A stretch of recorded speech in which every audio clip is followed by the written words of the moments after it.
자, 사람이 무엇을 소원을 가지고 있느냐, 그 사람이 가지고 있는 그 소원이 무엇이냐 굉장히 중요합니다. 자, 어떤 그 행동의 결과보다는 그 사람이 가지고 있는 그 소원, 뜻이 더 중요하다. 어떤 뜻을 가지고 그런 행동을 했느냐, 또 어떤 소원을 가지고 그렇게 행동했느냐, 이것이 굉장히 중요하다는 것입니다. 자, 오늘 하나님의 뜻에 합당한 소원을 간절히 받는다. 그러면 분명히 하나님께서 은혜와 축복을 주신다고 성경은 말씀을 하고 있습니다. 네. 그리고 하나님의 뜻과 소원을 가지고 살면 반드시 그 소원은 이루어지는 법이다. 네. 사람이 자기가 소원을 가지고 있는 것도 그 소원을 가지고 있는 사람은 함부로 살지 않습니다. 그렇기 때문에 그 소원이 확실한 소원을 가지고 있으면 그것도 이루어진다고 그렇게 사람들은 얘기를 합니다. 소원이 없는 사람보다는 훨씬 더 소원을 빨리 이룰 수 있죠. 자, 그래서 어떤 사람이 그렇게 말을 했습니다. 생각을 심으면 행동을 낳고, 행동을 심으면 습관을 낳고, 습관을 심으면 성품을 낳고, 성품을 심으면 사람의 운명을 낳는다. 그러니까 모든 것이 뭐냐면 생각으로부터 시작된다는 거예요. 행동도 생각하지 않고 행동하는 사람은 없습니다. 그냥 어린 아이들은 생각이 없으니까 그냥 막 행동을 저지르니까 실수하는 겁니다. 그러나 어른들은 먼저 생각을 하고 내가 이것을 이렇게 해야 되겠다, 그런 생각을 가지고 움직이기 때문에 실수가 적은 것이죠. 그렇다고 해서 전혀 실수를 하지 않는 사람은 없습니다. 그 사람이 어떤 종류의 소원을 가지고 있느냐, 무엇을 간절히 소원하고 있느냐, 이것은 굉장히 중요하다는 것입니다. 그런데 우리가 꼭 알아야 될 것이 있습니다.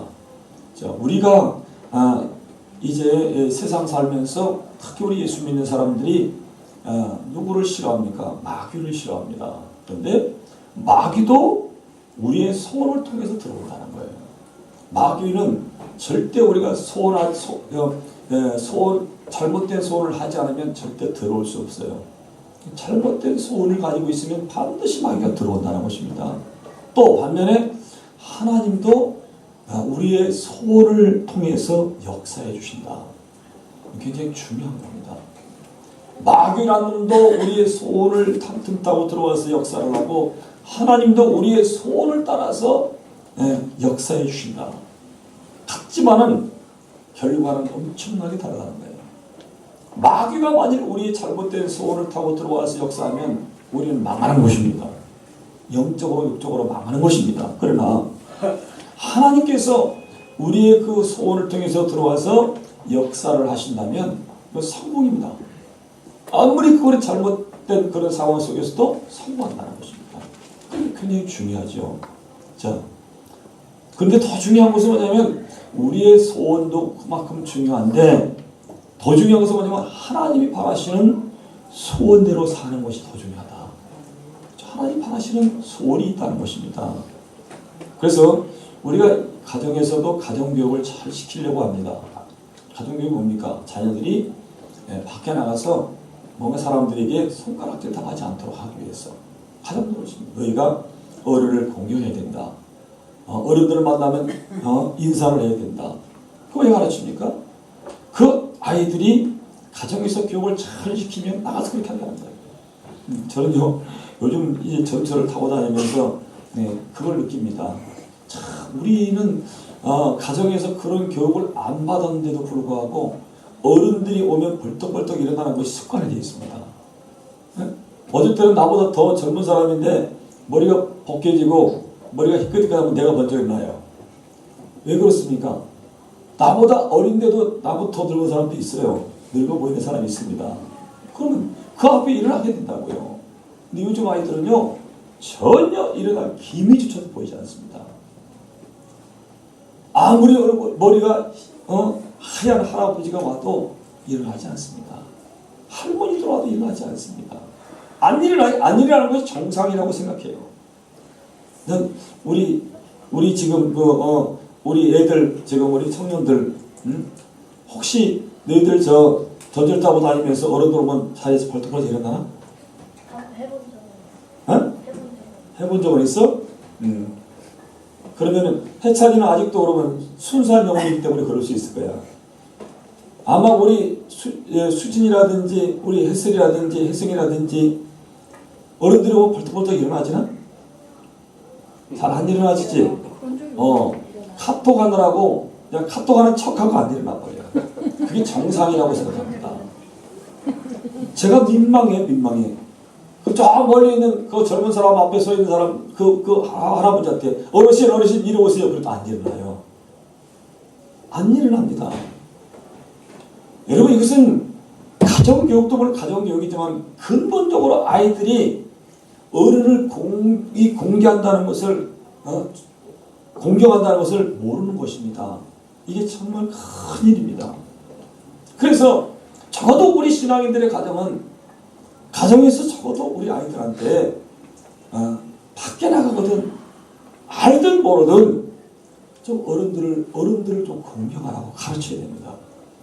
요즘은 그걸 아예 안 가르치는가 봐요. 뭐 하긴 저도 우리 아들들한테 너희들 가서 뭐 잘할 줄 알고 저는 믿고 그렇게 얘기를 안 하는 겁니다. 네. 그렇게 하는지 안 하는지 모르겠어요. 안 일어난다는 거예요. 이게 정말 굉장히 아주 보기 좋지 않습니다. 자, 신앙교육이 잘 된 집과 그렇지 않은 집, 가정교육이 잘 된 집과 가정교육이 잘 안 된 집 차이가 뭐냐면 어른을 공경하지 않고 하나님을 경외하지 않는다는 거예요. 하나님을 경외하지 않는다. 네. 하나님을 믿는다고 교회는 열심히 다니는데 하나님을 경외하지 않습니다. 이게 큰일이라는 것입니다.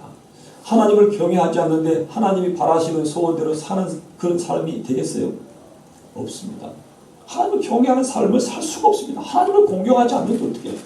어른을 공경하지 않는데 어떻게 그들이 그들 마음속에서 내가 어른들한테 자리를 양보하고 할 수 있겠냐는 거예요. 못합니다. 그렇게 할 수가 없어요. 오늘 하나님이 우리에게 바라시는 소원이 뭐냐면 우리의 큰 것을 요구하지 않습니다. 오늘 지금 본문에도 보면은 지금 하나님이 우리에게 간절히 바라시는 소원이 있어요. 근데 그 소원이 우리가 할 수 없는 그런 일들이 아니라는 것입니다. 조금만 신앙이 있어도 할 수 있는 일입니다. 그것을 못한다는 것입니다. 이 빌립보서는 이 지금 사도 바울이 최초로 유럽에 진출해서 복음을 증거하고 세운 교회입니다. 이 빌립보 교회는 굉장히 사도 바울에게는 아주 기억이 남는 그러한 교회입니다. 그래서 이 빌립보서를 쭉 보면은 모든 것이 칭찬하는 걸로 되어 있습니다. 빌립보 교인들을 칭찬하는 내용으로 되어 있습니다. 자, 그럼에도 불구하고 자기가 세운 교회 그 빌립보 성도들을 향하여서 바라는 하나님의 소원을 가르쳐주는 겁니다. 너희는 하나님이 바라시는 소원대로 좀 살았으면 좋겠다. 이렇게 하면서 기록한 것이 바로 빌립보서입니다. 자, 부모들이 자녀들에게 바라는 것 물론 무조건 성공하고 무조건 출세하라고 말하지 않습니다. 정말 부모의 소원은 그들이 세상에서 바르게 살고 또 신앙생활도 바른 신앙을 갖기를 원하는 것이지 신앙을 무시하고 그냥 출세만 하라고 한 분은 믿음의 부모들은 없다고 봅니다. 더 중요한 게 세상에서 출세하고 성공하는 것보다 하나님의 바른 신앙을 가지고 살아라. 이것이 가장 부모의 소원이에요. 또 우리 믿음의 가정에 정말 우리 모든 부모들은 자녀들을 향해서 그렇게 되기를 원한다는 것입니다. 그게 소원이죠. 야, 너 수상과 방법을 가르치지 말고 출세하고 성공해라. 그렇게 가르치지 않습니다. 자, 오늘 하나님도 마찬가지입니다. 하나님도 우리에게 바라시는 소원이 그냥 너희는 다 믿으니까 잘 살고 성공해야 된다. 그렇게 말씀하지 않아요. 그보다 더 근본적인 것을 말씀을 하고 있다는 것을 오늘 본문을 통해서 볼 수 있습니다. 한번 하나님이 바라시는 소원이 무엇인지 한번 보도록 하겠습니다. 첫 번째 12절 말씀을 같이 한번 읽습니다. 시작. 그러므로 나의 사랑하는 자들아 너희가 나 있을 때뿐 아니라 더욱 지금 나 없을 때에도 항상 복종하고 두렵고 떨림으로 너희 구원을 이루라. 아멘. 첫 번째, 지금 하나님께서 사도 바울을 통하여 빌립보 성도들에게 하시는 말씀은 뭐냐면, 너희가 지금 예수 그리스도를 구주로 영접해서 구원받은 하나님의 자녀라는 것입니다. 그런데 그 하나님의 자녀인데 너희가 하나님의 자녀라고 너희 그냥 생각대로 너희 뜻대로 살지 말고 두렵고 떨림으로 구원을 얻기를 바란다. 그렇게 말씀을 하고 있습니다. 여러분, 누가 이 세상에서 가장 행복한 사람인가요? 돈 많은 사람인가요? 출세한 사람, 성공한 사람, 이런 사람들이 정말 행복할까요? 물론 나름대로 다른 사람, 행복하지 못한 사람, 또 출세하지 못하고 성공하지 못한 사람보다는 행복하다고 할 수 있을지 몰라요. 자, 그러나 여러분, 우리 인생에서 가장 행복한 사람은 누구냐? 구원의 문제를 해결한 사람입니다. 구원받은 사람이죠. 돈이 아무리 많고 명예가 높고 권세를 누리고 산다고 해도 구원받지 못했다면 그 사람은 불행한 인생을 산 사람입니다. 그렇잖아요. 우리가 생각할 때 그렇죠. 아이고, 저 사람 하나님을 모르고 예수 믿어서 구원받지도 못했어. 돈 많으면 뭐해? 저 사람이 권세가 있으면 뭐해? 우리는 그렇게 얘기하지만 세상 사람들은 그렇지 않습니다. 돈이면 최고지, 권력이 있으면 최고지, 그렇게 얘기를 합니다. 그러나 이 세상에 살면서도 그것이 다가 아니라는 것을 깨닫는 때가 있다는 것입니다. 하물며 하나님 앞에 섰을 때에 구원받지 못한 사람이 떳떳할 수 있겠는가? 비참한 겁니다. 그들에게는 다시는 기회가 없는 겁니다. 그렇기 때문에 두렵고 그들은 슬피 울며 이를 갈미 있다는 것이죠. 구원받지 못한 영혼이 하나님 나라에 갈 수 없습니다. 그러니까 죽으면 끝난다. 살 동안 열심히 살고 행복하게 살자. 돈이 최고다 하면서 살았던 사람들이 이제 육체의 마감을 하고 숨을 거두는 순간 그들은 두렵고 떨림이 영원하다는 것입니다. 왜 그렇습니까? 구원받지 못했기 때문에. 구원받은 사람만이 영생으로 들어가는 것입니다. 그런데 구원받지 못했기 때문에 그들은 영원히 살긴 살되 지옥불에 들어가서 산다는 것입니다.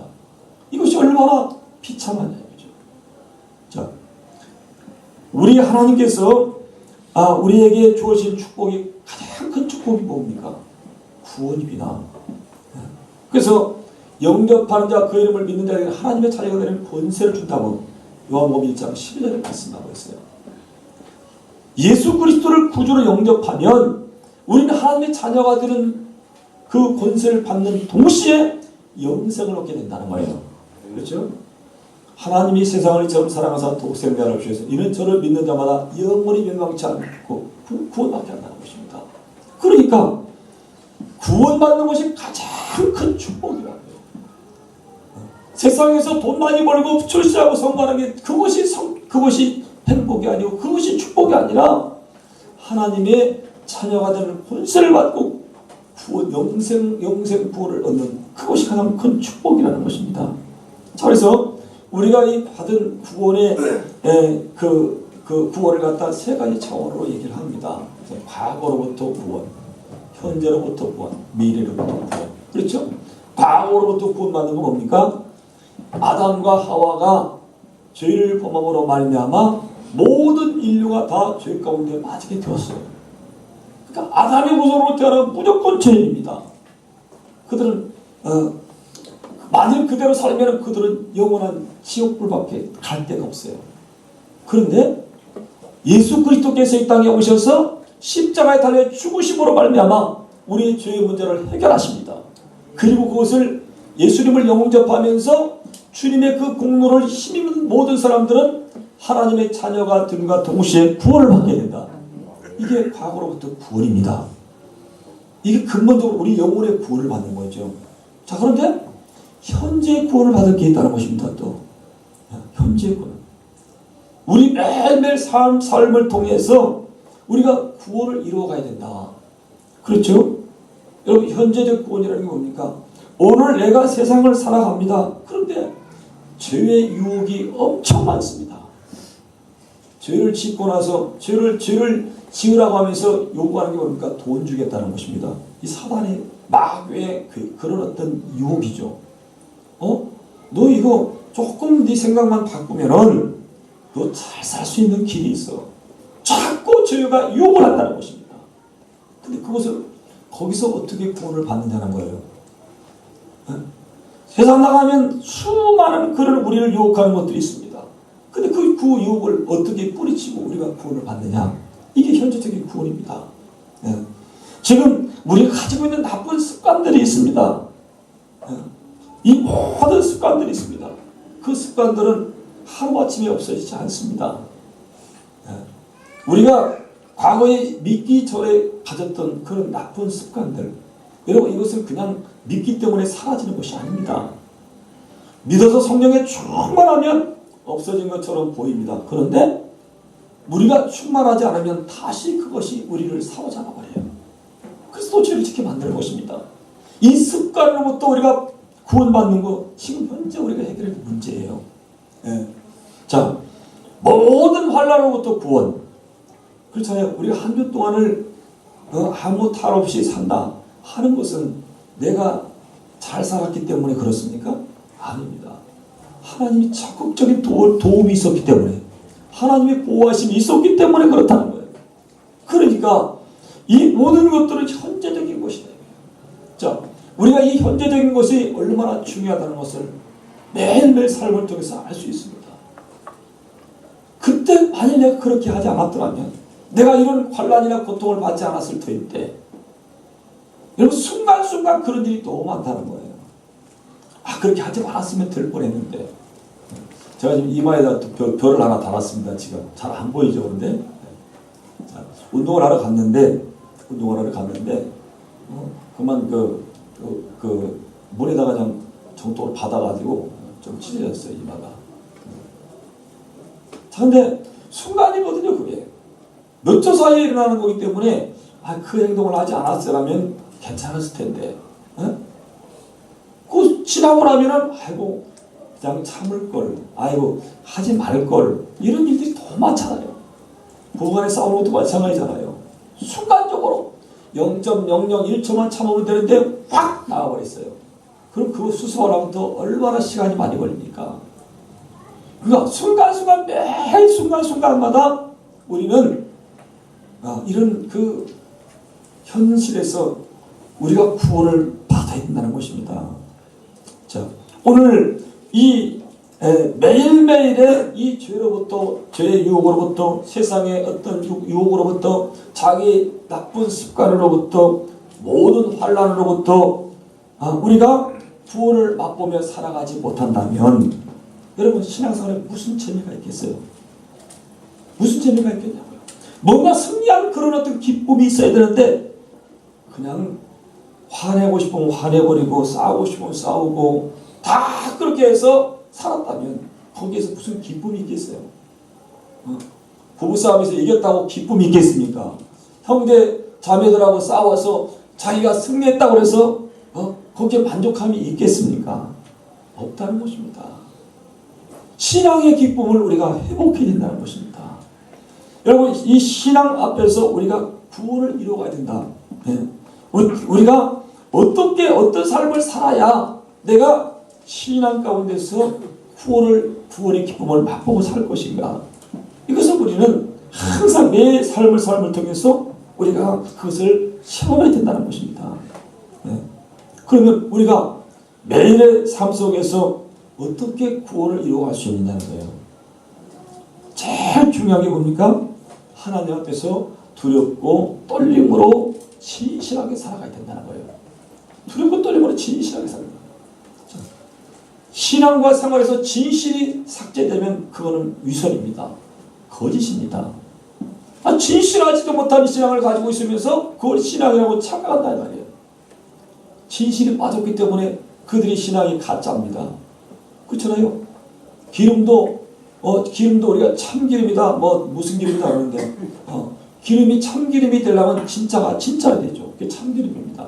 근데 거짓 기름이 있기 때문에 가짜 기름이 있기 때문에 참기름이다 이렇게 하는 거예요. 예. 참이 빠지면은 그거는 쓸모없는 것들이 됩니다. 신앙도 그렇고 생활도 그렇고 진실이 빠져버리면 그거는 다 거짓된 것이고 위장된 것이다. 그런 얘기죠. 자, 오늘 우리가 하나님 앞에서 예배 드리는 것도 진실과 그죠? 진정과 신령으로 드리는 예배를 예배라고 합니다. 그것이 하나님 받으시는 예배입니다. 하나님이 찾으시는 그런 예배라는 거예요. 그런데 앉아 있다고 해서 우리가 이곳에 지금 나와 앉아 있다고 해서 예배를 드리는 것이냐? 아니라는 거예요. 참이 빠지면, 진실이 빠지면 예배도 헛것이 되고 기도도 헛것이 되고 어떤 것도 헛것이 되어버린다는 것이죠. 그렇기 때문에 여기서 지금 말씀하는 것은 뭐냐면 너희가 두렵고 떨림으로 구원을 이루라는 것은 진실함으로 하나님을 진실로 믿음으로 말미암아 너희가 구원을 이루기를 원한다 말이에요.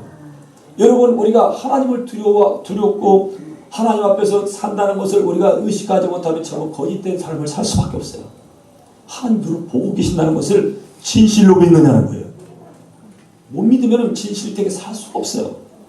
하나님이 불꽃 같은 눈동자가 나를 지금 주시하고 있다. 이렇게 믿느냐는 것입니다. 이것이 진실한 믿음이라는 거예요. 그렇죠? 그렇기 때문에 여러분 이 믿음의 근본이 뭐냐면 진실입니다. 사랑이 뭡니까? 진실이 있어야만 진짜 사랑입니다. 거짓말을 입술로만 사랑한다고 해서 사랑하는 게 아니죠. 믿음이라고 해서 진짜 믿음이 아닌 가짜 믿음인데 그게 믿음일 수가 없어요. 그러니까 근본이 뭐냐는 것입니다. 나무의 근본은 뿌리입니다. 뿌리 없는 나무는 그거는 가짜입니다. 뿌리가 없는 그 죽은 나무 있죠. 그런 것은요. 건물도 마찬가지잖아요. 기초가 근본인데 기초를 잘못 놓게 되면 그 건물은 나중에 허물어지고 만다는 것입니다. 그렇기 때문에 모든 우리의 기초를 갖다가 뭘로 삼느냐는 거예요. 가짜로 기초를 쌓느냐 진실로 기초를 쌓느냐 굉장히 중요한 거죠. 그래서 우리가 하나님 앞에 순종하는 것도 진실함으로 하나님의 말씀에 하나님의 뜻에 복종하면서 두렵고 떨림으로 살아가는 것 이것이 진짜 믿음이라는 것입니다. 그것을 우리 매일매일 우리 삶을 통해서 경험하고 있느냐는 거예요. 하나님의 진실한 믿음을 가져야 되는데 지금 우리는 그렇지 못하다는 것입니다. 여러분 오늘 우리가 하나님 앞에서 진실하지 못한다면 그건 하나님의 사람으로서의 하나님의 자녀로서의 모습이 아니라는 거예요. 하나님은 거룩하니 너희도 거룩하다고 그랬어요. 내가 거룩하니 너희도 거룩하다. 거룩함이 없는 어떤 행위도 하나님은 그것을 인정하지 않겠다는 것입니다. 자, 우리는요, 우리 서로 간에 대화를 한다거나 또는 전화하는 그 시간도요, 기도일 때가 많습니다. 무슨 얘기냐면 내가 어떤 사람하고 대화를 하는데 만일 어떤 사람에 대해 또 다른 사람에 대해 칭찬을 한다. 그러면 그 칭찬이 하나님이 들으신 바 된다는 거예요. 대화를 하나님이 듣고 계신다는 거예요. 그래서 칭찬하는 사람들을 하나님께서 사람들이 저 사람을 칭찬하는데 내가 봐도 저 사람은 칭찬할 만하다. 그러면 그에게 하나님이 복을 주신다는 거예요. 그런데 불평합니다. 그 사람 살 사람이 되지 못했어. 그 사람 행동 봐. 그 사람 가짜야. 이것도 하나님이 들으신다는 거예요. 그러니까 전화를 올 때도 마찬가지입니다. 불평하고 원망하는 하나님 다 들으셔요. 그게 하나님의 기도가 된다는 거예요. 하나님이 들으시는 게 기도잖아요. 불평하면 불평하는 대로 들으시고 칭찬하면 칭찬하는 대로 들으시고 그리고 하나님은 일단 들으신 것은 반드시 응답하시는 하나님이시다.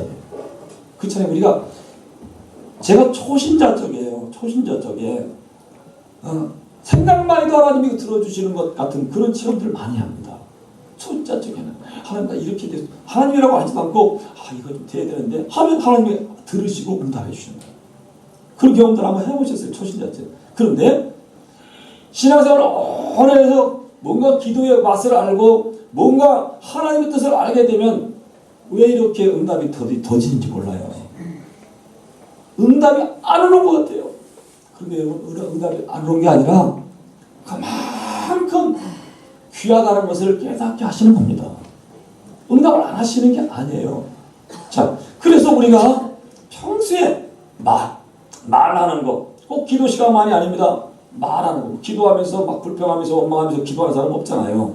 그러니까 우리 본심은 언제냐? 기도할 때는 그들이 하나님과 1대1이기 때문에 뭐 불평하고 원망할 수 없지만은 평상시 삶을 살 때에 누구에 대해서 불평하고 원망하고 그렇게 하지 말라는 거예요. 그렇게 하지 말라는 겁니다. 왜? 하나님이 우리에게 베푸신 구원이 얼마나 크고 그것이 만일 내가 잘못된 말 때문에 행동 때문에 사라져버리면 안 되니까 두렵고 떨림으로 구원을 이루라는 거예요. 그것을 말씀하는 것입니다. 오늘 우리 하나님께서 우리의 기도를 또는 우리의 말 또 우리의 전화 소리까지 다 응답하시는 하나님이신 줄 믿고 조심하라는 것입니다. 조심하라는 거예요. 서로 복종하면서 서로 사랑하면서 살라는 겁니다. 이것이 두렵고 떨림입니다. 다른 걸 말하는 게 아니야. 하나님이 눈 버럭뜨고 있다가 잘못하면 막 저주하고 이렇기 때문에 두려운 게 아닙니다. 우리의 말 한마디, 우리의 생각, 우리의 행동 하나하나까지 다 세심히 바라보고 계시기 때문에 그러니까 혹시 그것 때문에 하나님께서 우리에게 은혜 베푸시고 하나님께서 우리에게 축복하실 것을 접을까봐 두려워하라는 겁니다. 매 삶 속에서 이것이 구원이 일어나지 않으면 하나님의 복을 맛보지 못합니다. 그렇죠? 그렇기 때문에 여러분 오늘 우리가 하나님 앞에서 말 한 가지, 행동 한 가지 그것이 하나님과 나의 관계가 아니라 내 옆에 있는 어떤 사람과도 마찬가지입니다. 최근에 어떤 통계를 보니까 전도지를 받고 교회를 나온 사람이 0% 없습니다. 3년 동안에 그걸 통계를 냈습니다. 전도지 받고 교회 나온 사람 한 사람도 없습니다. 전도지 가지고는 요즘 전도가 안 된다는 것이 나와 있어요. 그래서 몇 번이나 전도지를 만들까 했는데 차라리 그 전도지 가지고 요 주변에 있는 사람 뭐 밥을 한 그릇 사주는 게 훨씬 낫다는 거예요. 허비하지 말자는 것입니다. 여러분들 전도하려면 전도지 가지고 옛날에 가보신 것이 전도지 천장 뿌리면 2사람 정도 온다고 그랬어요. 근데 요즘 없습니다. 3년 통계입니다. 그럼 어떻게 해서 그들이 교회를 나오게 됐느냐 물어보니까 내 옆에 있는 사람이 정말 그 사람 삶을 보니까 저 사람이 진짜 믿는 사람 같아서 따라 나왔다는 거예요.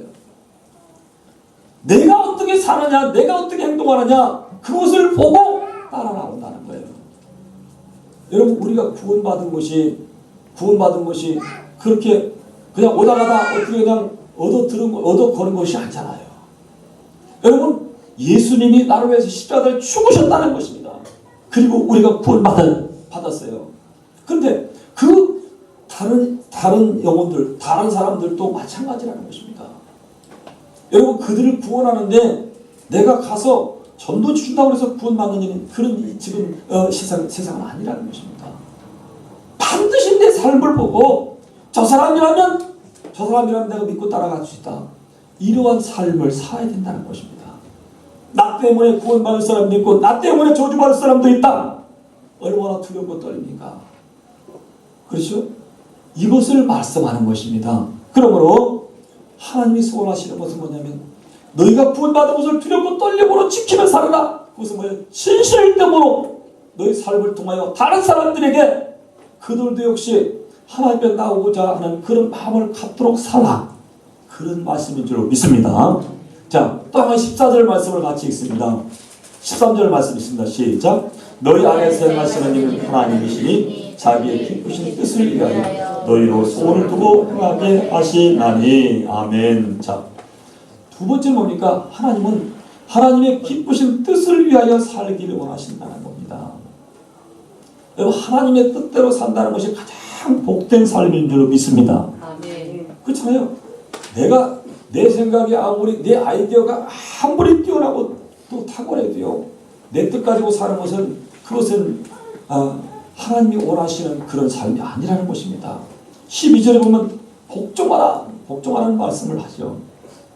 복종이라는 것이 뭡니까? 복종은요 자기를 낮추지 않으면 절대 할 수 없는 것이 복종입니다. 복종하려면 낮춰야 된다는 거예요. 그래서 예수님도 하나님의 동등됨을 취하지 아니하고 자기를 비우고 낮추어서 종의 신분을 가지고 이 땅에 오셔서 하나님의 뜻을 이루었다 그렇게 말씀을 합니다. 예수님은 공생애를 살면서도 자기가 낮아져야만이 하나님께서 일하신다는 것을 계속해서 이제 말씀을 하고 있습니다. 하나님의 뜻을 드러내기 위해서 자기는 죽고 자기는 없어지는 것입니다. 하나님이 일하실 수 있도록 자기는 철저하게 내려져 있다는 거예요. 오늘 우리도 마찬가지라는 것입니다. 정말 하나님의 기쁘신 뜻을 위해서 우리가 살아가면 복종해야 되는데 나를 낮추지 않으면 복종이 불가능하다는 것입니다. 하나님의 뜻대로 사는 것이 신앙생활이잖아요. 하나님이 우리를 통해서 당신의 기쁘신 뜻을 이제 나타내시려고 한다는 거예요. 그런데 그것을 우리가 복종하지 않으니까 계속해서 하나님의 뜻하고 상관없이 삽니다. 과거에는 우리가 이렇게 살았습니다. 과거에 우리 삶은 어땠습니까? 내 뜻을 위하여 살았습니다. 다른 사람이 뭐라고 하든지 간에 나만 좋으면 되었어요. 그죠? 그게 내 뜻대로 산 겁니다. 그런데 이제는 뭡니까? 우리 안에서 행하시는 일은 하나님이시다.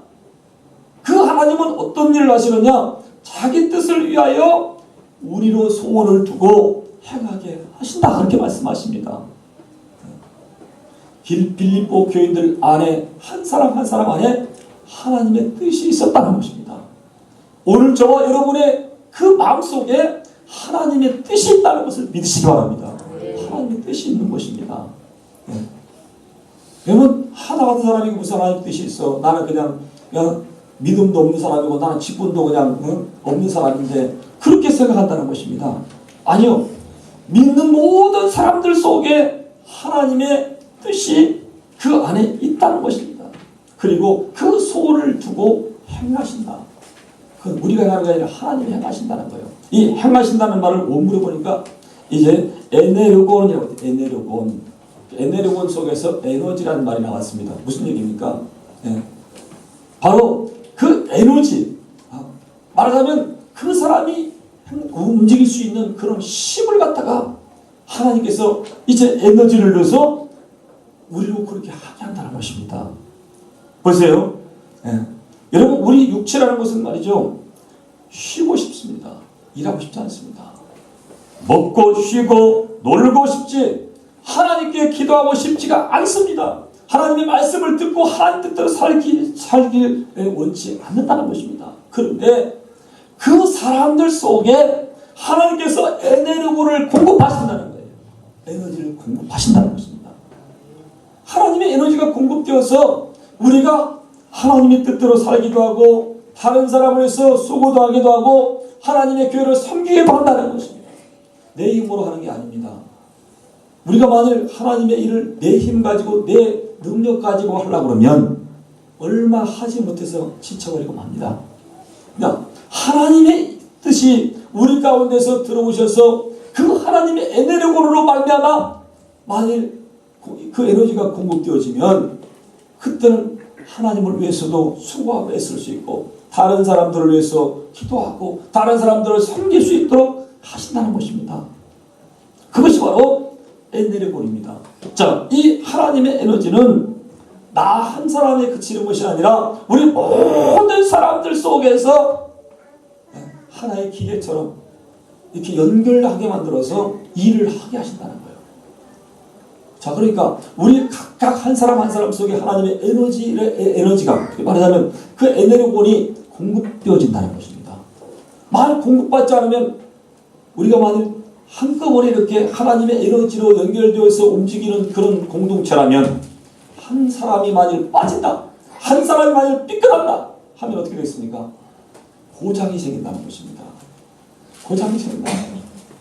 여러분 우리가 하나님께서 우리에게 직분을 줄 때 그냥 누구누구 집사야, 누구누구 권사야, 누구누구 장로야 이렇게 이름만 주는 게 아닙니다.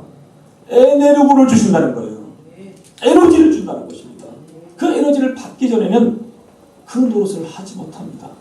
그러니까 내가 하나님이 나에게 맡기신 직분을 감당하지 못하고 자꾸 뭔가 힘들고 싫고 할 때는 내 속에 하나님의 에너지가 없구나.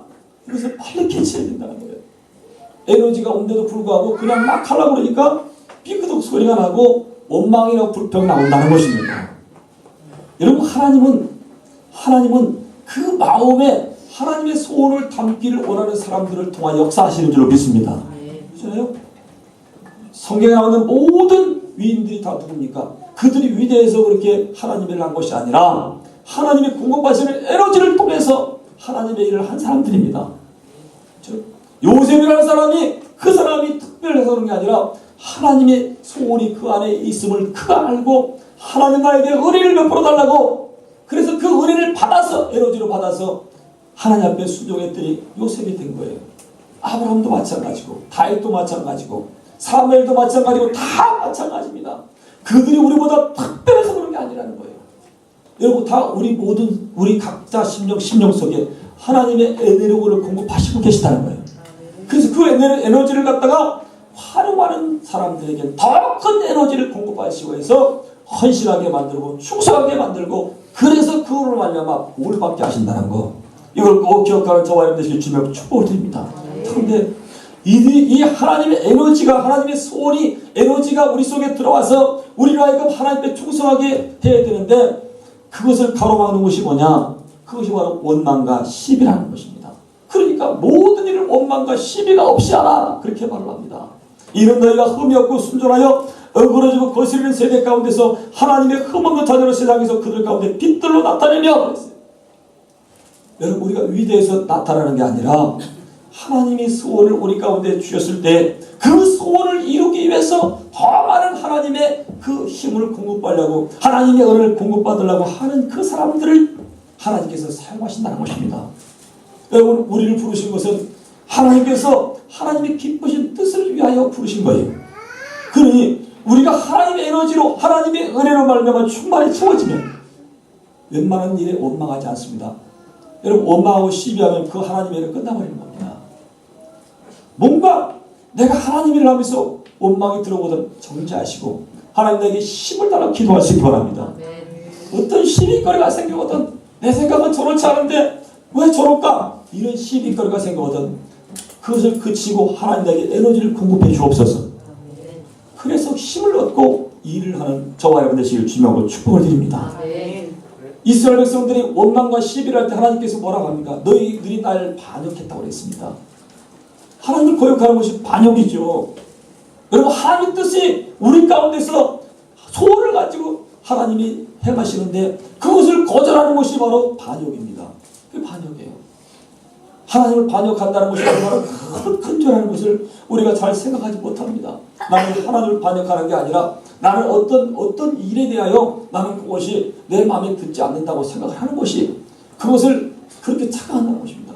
여러분, 모든 일들은, 우리 믿음의 일들은 하나님의 소원을 가지고 하는 일이라는 것, 이걸 꼭 기억하시길 주님으로 축복을 드립니다. 하나님 나에게 직분 주시고자 할 때도 여러분, 그 직분은 내 소원대로 내가 어떤 직분을 받기 원합니다, 나한테 그 직분을 주세요, 이래서 주는 게 아니라 하나님이 소원을 가지시고 하나님의 뜻을 행하려고 그 직분을 주시는 줄 믿습니다. 직분을 받을 때 그런 마음으로 받으라는 겁니다. 내 소원을 이루려고 직분 주시는 게 아니라 하나님의 소원을 내 속에 부어서 그 소원을 행하시려고 나를 직분을 주셨다, 이런 마음을 가지시고 직분을 정말 소중하게 귀하게 여기면서 직분 받는 우리 모두가 되기를 주님으로 축복드립니다. 여러분, 직분을 받을 때 그 또 소원을, 하나님의 소원을 아는 사람이 충성할 수 있는 것이죠. 그걸 알지도 못하는 사람이 만약 직분을 받게 되면 하나님의 소원을 모르는데 하나님의 행하심을 어떻게 알겠어요? 그래서 자꾸 겉도는 것입니다. 여러분, 그러면 안 된다는 거예요. 나에게 아무런 유익이 되지 않습니다. 하나님이 우리에게 소원을 주시고 우리가 행할 때 하나님의 에너지를 공급하신다고요. 에너지를 공급할 때 그냥 은사만 주는 게 아닙니다. 능력만 주시는 게 아니라 물질도 주고 건강도 주고 환경도 주시는 줄 믿습니다. 그래서 우리가 하나님의 소원을, 내가 하나님의 소원을 품었다, 하나님 나에게 소원을 가지고 행하신다, 내가 그래서 직분자로서 충성한다, 여러분, 이것이 공식적으로 깨달아지는, 그래서 정말 하나님께 충성한 헌신하는 우리 모두가 되기를 주님으로 축복드리겠습니다. 기도하시겠습니다. 말씀을 통해서 한번 우리가 말씀을 생각하면 있을 겁니다. 하나님 우리 구원하신 것은 가벼운 것이 아닙니다. 정말 두렵고 떨림으로 구원을 이루어야 된다는 것입니다. 그리고 정말 하나님의 기쁘신 뜻을 위해서 우리가 부르심을 받고 그 일을 행해야 된다는 것입니다. 하나님 정말 하나님께서 나에게 베푸신 그 구원을 이제 많은 사람들을 섬김으로 말미암아 정말 더욱더 하나님 공급하시는 은혜와 힘이 더욱더 강력하게 내 삶 속에 있게 도와달라고 다 같이 한번 동성이 나옵니다.